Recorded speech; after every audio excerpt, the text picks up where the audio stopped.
안녕하세요. 네, 안녕하세요. 네, 안녕하세요. 여러분 지난 2달 동안 어떻게 지내셨나요? 답답했어요. 답답했어요. 새롭게. 매일이 새롭게. 똑같았어요. 매일 지낸다기보다 똑같고. 버텼어요. 아, 그래, 버텼죠. 맞다. 네, 맞습니다. 우리가 예년에 이맘때는 뭐 했을까요? 벚꽃놀이를 놀이죠. 보고 구경 가고 네, 뭐 맞아. 어디 봄을 놀러 가고. 즐겼죠. 맞아요. 그래서 봄을 즐겼어요. 공원 나가고. 사진을 잠깐 좀 볼까요? 마음 그죠? 아프다. 저거 사진으로 마음이 봐야 아프죠? 되는 게 진짜. 네네네. 바람이. 드디어 우리가 막 기다리던 봄이 왔습니다. 꽃이 아. 피었고 특히 이 사진에서 보는 것처럼 벚꽃이 굉장히 아름다운 계절이 됐죠. 네. 저희가 2달 동안 자발적인 격리도 열심히 했고 물리적인 거리두기 또 적적인 방역 이런 것도 열심히 했죠. 네. 참 열심히 잘 살아왔던 것 같습니다. 그런데 저는 요즘에 이런 생각을 좀 합니다.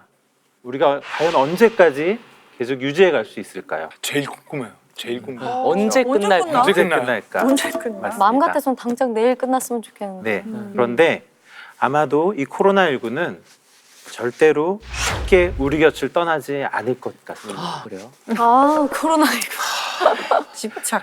네. 아유. 자, 잠깐 볼까요? 이곳이 아프리카에 있는 탄자니아입니다. 우와. 어. 네, 되게 이제 4월에 아프리카라고 하면 네. 매일 비가 내리고요. 장마 기간이고 우기구나. 평균 기온이 매일 30도를 넘어선다고 그래요. 네. 그래서 우리나라랑 비교를 해보면 여름의 날씨일 겁니다. 네. 네. 그런데 지금 보시는 것처럼 이 탄자니아에도 코로나19가 닥쳤습니다. 어떻게? 아이고. 그렇게 더운데. 네, 그렇죠.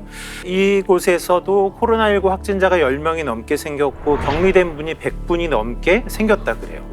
이런 일이 벌어지고 났더니 거리가 텅 비었고 학교에는 휴교령이 내려졌습니다. 어머, 어머. 또 손 씻기를 열심히 잘하라는 이런 안내문도 붙여 있게 되었죠. 네. 그 코로나 바이러스는 기온이 높아지면 저절로 사멸된다고 이런 얘기를 들은 것 같은데 맞아, 저도 맞아요. 들었어요. 기온과 바이러스의 상관관계가 없는 건가요? 네. 기온과 바이러스의 상관관계가 전혀 없지는 않습니다. 혹시 이런 말 들어보셨는지 모르겠는데요. 여름에는 세균, 겨울에는 바이러스. 이제 이런 맞아요. 얘기가 많이 있죠. 네, 맞습니다. 그러니까 이제 말 그대로 바이러스가 사실은 겨울철에 조금 더 활발하게 증식을 하고 전파될 수 있습니다. 그게 맞죠. 그렇죠. 이제 최고 기한이 한 20도를 좀 넘어가면 괜찮아지지 않을까? 이런 생각을 갖고 계셨던 분들도 있었죠. 그런데 사실은 그렇게 생각하기 어려운 부분들이 있습니다. 탄자니아. 우리가 이제 과거의 경험을 좀 생각해 보면 좋을 것 같아요. 우리 2009년에 있었던 신종 인플루엔자 기억이 나시죠? 네, 네. 네, 그 신종 인플루엔자는 제가 좀 아, 너 일가견- 걸렸지? 그때 걸렸었어. 네, 제가 좀 세게 걸렸었어요. 근데 이제 거의 종식될 때쯤 걸린 거예요. 너무 근육이 찢겨나갈 정도로 아파서 이제 병원을 갔더니 확진 판정을 받았어요. 그래서 그런지 코로나19가 더 무서워요. 이게 남일 같지 않은 제일 같은 그런 느낌. 그래요. 사실 이 신종 인플루엔자는 21세기에 처음 생긴 전 세계적인 대유행, 팬데믹 이걸 일으킨 바이러스죠. 그 한 해 동안에 우리나라 환자 몇 명 생겼는지 아세요? 수십만 명? 만 명 되지 않았어. 굉장히 많이 생겼어요. 네, 굉장히 많이 생겼죠. 네. 맞아, 그래서 수십 년을. 실험실적으로 확진된 환자분만 76만 명. 사망하신 분이 260명이 좀 맞아, 넘었어요. 사망. 와. 그런데 그때에도 이 질환이 좀 따뜻해지면 조금 사그라들지 않을까 이제 이런 생각을 했었던 분들이 좀 있었어요. 그렇지만 실제로 발병이 지나갔던 이 유행의 곡선을 보면 그런 예상들을 많이 벗어났습니다. 이게 이제 2009년에 있었던 신종 인플루엔자 국내 확진자 발생 추이를 보여주는 그래프입니다. 우리나라에 처음 환자가 들어왔던 게 4월 26일이었어요. 4월 26일에 환자분이 처음 들어오시고 한동안은 환자분들의 숫자가 그렇게 크게 늘어나지 않습니다. 그런데 갑자기 환자분들이 막 늘어나는 시기가 와요. 그게 언제냐 하면 8월이었어요. 우와. 더울 때. 그렇죠. 한여름인데? 한여름. 8월을 생각해 보면 우리나라 한여름 제일 더울 때죠. 그런데 그 더운 시기에 환자가 증가하기 시작합니다. 우와. 우리가 이제 이렇게 2009년에 신종 인플루엔자 사례만 본다고 하더라도 바이러스가 겨울철에만 확산되는 것이 아니다라는 것을 알 수가 있고요. 더 중요한 건 이 세상에 사람들에게 처음 등장한 신종 감염병을 일으키는 바이러스라면 대다수가 면역력을 갖고 있지 못하죠. 여름철이면 바이러스 입장에서는 좀 불리한 건 맞아요. 그렇지만 사람들이 면역력을 갖고 있지 못하니까 그런 불리한 점에 대해서 많이 영향을 받지 않는 거예요. 코로나19는 어떨까요? 신종 인플루엔자처럼 가는 건가요? 네, 뭐 사실은 가봐야 알겠지만 저는 코로나19도 이러한 전개로 진행될 가능성이 높다고 생각합니다. 아마도 저희가 생각하기에는 적어도 올해는 코로나19가 날씨가 따뜻해져도 기세가 금방 수그러들기는 좀 어렵다고 생각을 합니다. 올해요? 올해. 적어도래. 저기 아니 뭐 20도 얘기하셨는데 그럼 저희 30도? 가게는 그냥 아예 계속 문을 닫아 놓을까 봐요. 네. 올해 제가 네네. 너무 드라이브 안타까운 스루를 말씀을 계속 드려서 죄송한데 네. 배달 전문점으로.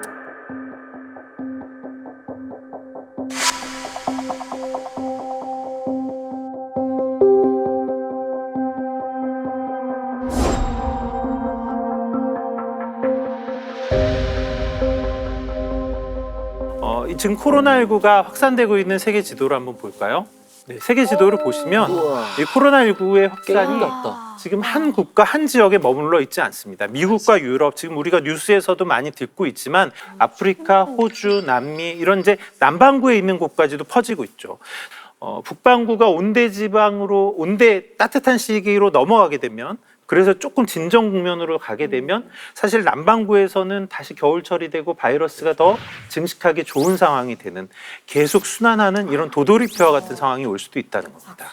지금 국내적으로는 우리가 그래도 잘 컨트롤되고 있다라고 평가를 하는데 우리끼리 이렇게 잘 버티고 있어도 나중에 또 해외에서 국내로 유입이 될 수도 있는 거네요. 2차 네, 당연히 확산이 될 그렇죠. 수도 있고. 네. 이제 최근에는 국내가 좀 잠잠해지니까 해외에서 들어오는 사람들 중에 확진자 수가 점점 늘어나고 있잖아요. 그럼 우리는 이제 끝났다라고 생각을 했는데 사실 그게 아니라 계속해서 도돌이표잖아요. 네, 그러게. 그렇죠. 우리 홍석천 씨께서 말씀해 주셨던 것처럼 사실 지금의 상황은 끝날 때까지 끝난 게 아니다. 사실 오늘 제가 말씀드리고 싶은 내용이 바로 이겁니다. 프랑스로 한번 가보겠습니다. 네. 와, 어머. 그렇죠. 네. 지금 현재 개미 한 프랑스에 마리 안 보이는데요? 사람이 없죠. 관광의 성지인데. 네, 저도 저곳에 가본 적이 있는데 사실 들어가려면 줄도 굉장히 많이 쓰고 하루에 다 못 보니까 여러 날에 걸쳐서 가야 되는 곳이 비둘기도 사람이 없네. 없습니다. 그러게. 어머. 네, 그렇죠. 지금 사람이 하나도 없는 개선문 여러분의 앞에? 모습. 네. 프랑스도 지금 코로나19의 확진자 수가 굉장히 많아졌습니다. 우리나라를 훨씬 넘어선 지는 이미 오래가 됐고요. 프랑스에서 발생하는 하루의 신규 확진자 수는 매일 한 2배 정도의 숫자로 늘어나고 있습니다. 그래서 프랑스 정부가 굉장히 강력한 통제에 나섰습니다. 국민들이 가급적이면 이동하지 않도록 했고 여행도 못 가도록 했죠. 또 만약에 외출을 하기를 원하면 어떤 이동 증명서 같은 것이 있어야만 외출을 하도록 만들었습니다. 그래요. 아니 근데 그렇죠. 사진 보니까 진짜 마치 정말 야 사진 찍을 테니까 다 들어가 있어. 그러니까 약간 일부러- 이런 식으로 딱 찍은 것처럼 어떻게 저렇게 아무도 없어. 조감도 같아요, 조감도. 그렇죠.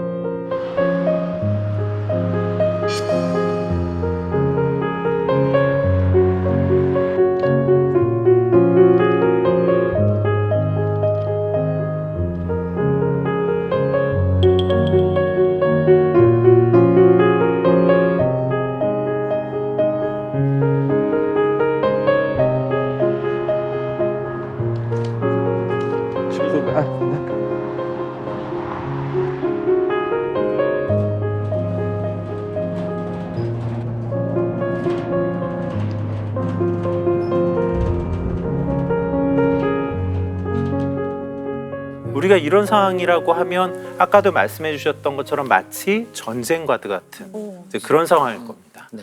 그런데 이런 봉쇄가 언제까지 갈 수 있을까요? 아마 쉽지 않겠죠. 오래 가기 어려울 겁니다.